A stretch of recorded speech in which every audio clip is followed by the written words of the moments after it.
Hello everyone, आज हम करने वाले हैं एक नई स्टोरी जिसका नाम है the noble stag. So let's start. As we all know, king Brahmadatta of Banaras was extremely fond of hunting. जैसा कि हम सबको पता है, बनारस के जो किंग ब्रह्मदत्ता थे उन्हें हंटिंग बहुत ज्यादा पसंद थी। एक्सट्रीमली, बहुत ज्यादा फॉन्ड, पसंद थी। Luckily for him, on the outskirts of the city was a huge forest filled with deer. Outskirts, outer part of city or town. और लकीली उनके सिटी के आउटस्कर्ट्स पे एक ह्यूज जंगल था, एक विशाल जंगल था। फिल्ड विथ डियर मतलब हिरणों से भरा हुआ एक जंगल था। Among them there was a mighty stag. उन सभी डियरों में एक माइटी स्टैग था। माइटी, वेरी स्ट्रॉन्ग और पावरफुल। स्टैग, 12 सिंगा। ये देखो, ये है किंग ऑफ बनारस और ये है वो माइटी स्टैग, बड़ा सा। और वो नोबल भी था। नोबल मतलब महान, म्हणजे थोर। देख रहे हो आप यहाँ पे? One fine day, the king had gone hunting with his courtiers. He told his courtiers, "If you allow even a single deer to escape, I will punish you severely." एक दिन वो किंग शिकार पे निकले अपने कोर्टियर्स के साथ। Courtier means a person at the court of king, मतलब दरबारी। और उनको क्या कहा, अगर आप लोगों ने एक भी डियर को एस्केप होने मतलब बच के भाग जाने दिया तो हम तुम्हें बहुत पनिश करेंगे। सीवियरली मतलब बुरी तरह से पनिश करेंगे। So the courtiers formed a tight circle from which no deer could escape. तो इसीलिए जो दरबारी थे, कोर्टियर्स थे, उन्होंने क्या किया, एक टाइट सर्कल बनाया उस जंगल में, इस तरीके से कि उसमें से कोई भी डियर, कोई भी हिरन एस्केप नहीं हो पाए। Then they began to beat their sticks on the ground to frighten the deer hiding in the bushes and to make them run. और फिर उसके बाद वो दरबारी कोर्टियर्स क्या कर रहे थे, स्टिक्स को ग्राउंड पे जोर जोर से बीट कर रहे थे, मतलब मार रहे थे। उससे वो डियर को वो डराना चाहते थे, उनको फ्राइटन करना चाहते थे, जिस वजह से जो भी डियर्स बुशेस में छुपे होंगे वो बाहर निकल आते। The only way out of their circle was through a small clearing where the king stood ready with his bow and arrows. और उस टाइट सर्कल से निकलने के लिए एक ही जगह थी, एक ही रास्ता था जो पास होती थी एक स्मॉल से क्लियरिंग से। Clearing here means an area without any big trees, मतलब बिना कोई बड़े झाड़ों की एक साफ समतल जमीन। और वहीं पे किंग खड़े थे अपने बो और एरोस के साथ। The courtiers were beating their sticks on the ground and shouting when suddenly a stag leaped out of a thicket. ये देखो, सडनली ये स्टैग निकला। यहाँ पे किंग खड़े हैं। Leaped, to jump high or a long way. Thicket, a dense group of bushes or trees.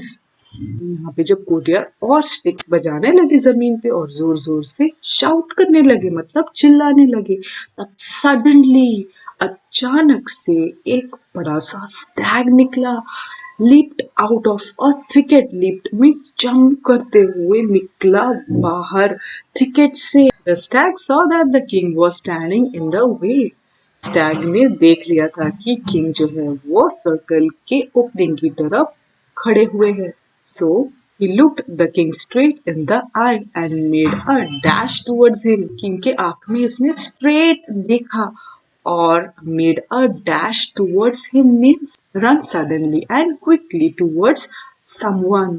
एकदम से उनकी तरफ quickly jump किया। The king was taken aback and shot an arrow towards the stag hurriedly. तो क्या हुआ, इसके reaction में जो है king taken aback. taken aback means shocked और surprised. तो ये जो किया, ये जो स्टैग ने किया था उससे किंग को एकदम से शॉक लगा, वो सरप्राइज हो गया, तो हल्के से पीछे चले गए। और क्या हुआ, एकदम से उन्होंने अपना एरो छोड़ा स्टैग की तरफ। हरीली मीन्स जल्दी जल्दी में। Cause it missed the mark. Missed the mark मतलब टारगेट पे नहीं लगा। किंग को स्टैग को एरो मारना था पर वो एरो स्टैग को नहीं लगा। But the Stag rolled over. पर फिर भी स्टैग जो है जमीन पर गिरकर रोल हो गया। Now there is one thing that you must know about the stag. It has excellent instincts and is extremely good at dodging arrows, whether shot at from the back, front or even at the top.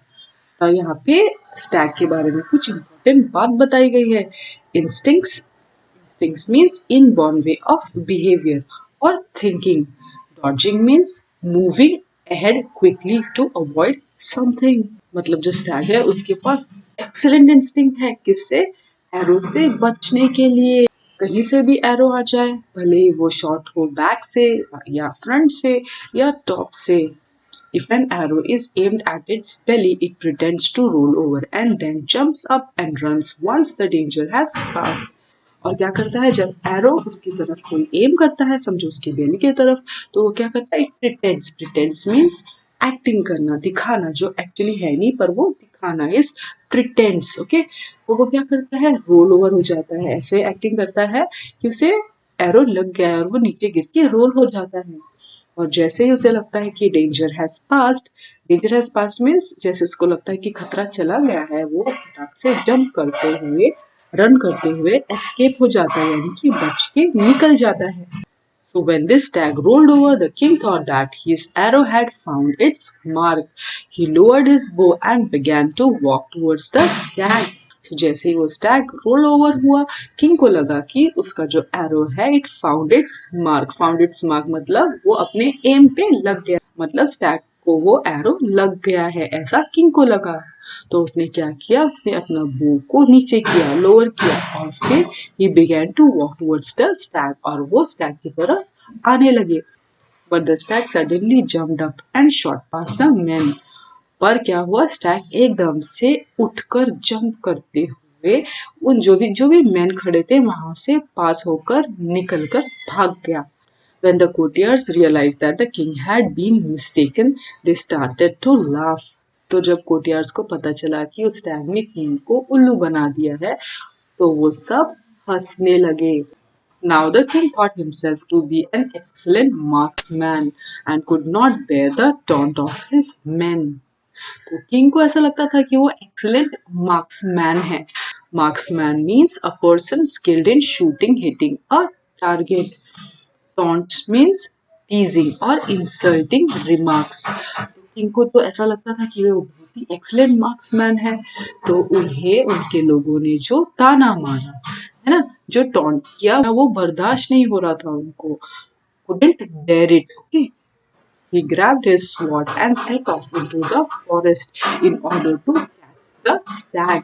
उन्होंने अपना sword उठाया और एकदम से forest में, set off into the forest मतलब forest के अंदर चले गए, in order to catch the stag, stag को पकड़ने के लिए।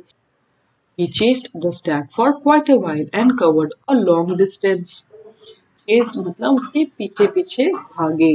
Okay, quite a while means बहुत देर तक, बहुत ही अंदर चले गए थे वो जंगल के स्टैग के पीछे पीछे। The stag came upon a hole in the ground that was covered by a rotten tree and filled with slime. Now, what do you mean by slime? An unpleasant, thick, liquid substance. तो वो जो Stag है वो भागते भागते जंगल में जगह पे पहुंचा जहाँ पे एक होल था बड़ा सा ग्राउंड पे, और उसके ऊपर एक रॉटन ट्री गिरा हुआ था। रॉटन मीन्स सड़ा हुआ झाड़ गिरा हुआ था, और वो जो होल था वो स्लाइम से फिल्ड था, मतलब यहाँ पे कीचड़, गीली गीली कीचड़ से भरा हुआ था।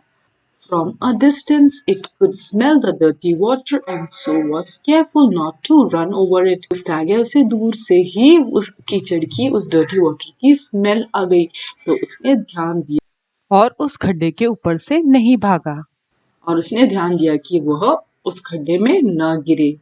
But the king would not sense the pit and fell right into it. और जो किंग थे उनको ये सेंस नहीं हो पाया कि वहां पे एक पिट है, खड्डा है, और वो उस खड्डे में ही गिर पड़े।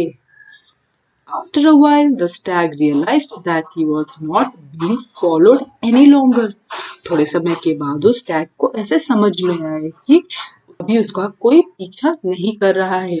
He understood that the king had perhaps fallen into the pit. तो उसे ये समझ में आया कि perhaps means शायद. So the stag went back to the pit and saw the king struggling for his life. तब वो स्टैग जो है वो पिट की तरफ गया और उसने देखा कि किंग बाहर निकलने के लिए स्ट्रगल कर रहे थे, अपनी जान बचाने के लिए स्ट्रगल कर रहे थे. The stag felt very sorry for the king. Stag को किंग के लिए बहुत दुख हुआ, बहुत बुरा लगा. He decided to save the king's life, even though the king was following him with the intention to kill him. तो स्टैग ने डिसाइड किया कि उसको किंग की जान बचानी चाहिए और उसने उस बात को इग्नोर किया कि किंग जो है वो उसके पीछे भाग रहे थे उसको मारने के इंटेंशन से. What do you mean by intention? What you plan to do, your purpose. The stag told the king not to worry and to be brave for a while longer. Stag ने king को कहा कि आपको हिम्मत से काम लेना चाहिए थोड़ी और देर के लिए. He then caught a huge rock with his hind legs and lowered himself into the pit. The king caught hold of his neck and the stag climbed out into the level ground and carried the king to safety. तो यहाँ पे Stag ने क्या किया, hind legs से, hind legs मतलब पीछे के दो पैर से उसने एक बड़े से ह्यूज रॉक को पकड़ के रखा और lowered himself into the pit, खुद को उस खड्डे के अंदर की तरफ झुकाया, लोअर किया और किंग ने उस स्टैग के गले को पकड़ लिया. और फिर स्टैग ने क्या किया, किंग को सेफली वहां से कैरी करते हुए लेवल ग्राउंड पर छोड़ दिया सेफली, यानी कि किंग की जान बचा ली. The king thanked the noble stag again and again and asked him to return with him to Benares. King ने बहुत बार स्टैग को धन्यवाद कहा, थैंक यू कहा और उसे कहा कि तुम मेरे साथ बनारस चलो. Where he could have anything and everything he wanted, जहाँ पे उसे जो भी चाहिए वो सारी चीजें उसे मिल सकती हैं. But the stag did not want anything in return for his help. पर जो स्टैग था उसे उसके हेल्प के लिए कुछ भी नहीं चाहिए था रिटर्न में. He just requested the king to rule wisely and well and be kind to animals. तो स्टैग ने सिर्फ एक ही रिक्वेस्ट की उस किंग से कि आप वाइसली, होशियारी से, दिमाग से और अच्छे से राज करे, लोगों का ख्याल रखे और एनिमल्स के साथ बहुत ही अच्छे से रहे, काइंड बिहेव करे, मतलब एनिमल्स को परेशान न करे, उन्हें अच्छे से रहने दीजिए. Then the noble stag disappeared into the forest. उसके बाद जो नोबल स्टैग था वो फॉरेस्ट में डिसअपियर हो गया, मतलब फॉरेस्ट के अंदर चला गया और अब नहीं दिख रहा था. King Brahmadatta then vowed not to hunt or hurt any animal. Vowed means to promise or to take oath. तो किंग ने एक प्रॉमिस ली, एक प्लेज ली कि वो किसी भी एनिमल का शिकार या उन्हें हानि नहीं पहुंचाएंगे, हर्ट नहीं करेंगे. और कैसी थी स्टोरी, सबको अच्छी लगी ना? हमको इससे क्या मैसेज मिला? हमें ये मैसेज मिलता है कि हमें किसी भी एनिमल को हर्ट नहीं करना चाहिए, उन्हें दुख नहीं पहुंचाना चाहिए, उन्हें भी जीने का हक होता है ना? It's time for question answers. Things to do. Number 1, answer the following questions. A. What did king tell his courtiers? Answer. The king told that if they allow even a single deer to escape, then he will punish them severely. B. Was the stag hurt by the king's arrow? Answer. No, the stag was not hurt by the king's arrow. C. How did the stag escape? Answer. The king's arrow did not hit the stag, but it pretended it was dead. When the king, thinking it was dead, began to walk towards it, the stag got up and escaped. D. Why did the king set off into the forest? Answer. The king set off into the forest to catch the stag. E. Why did the stag return? Answer. The stag returned because he thought that the king had perhaps fallen into the pit. F. How did the stag save the king's life? Answer. The stag caught a huge rock with his hind legs and lowered himself into the pit.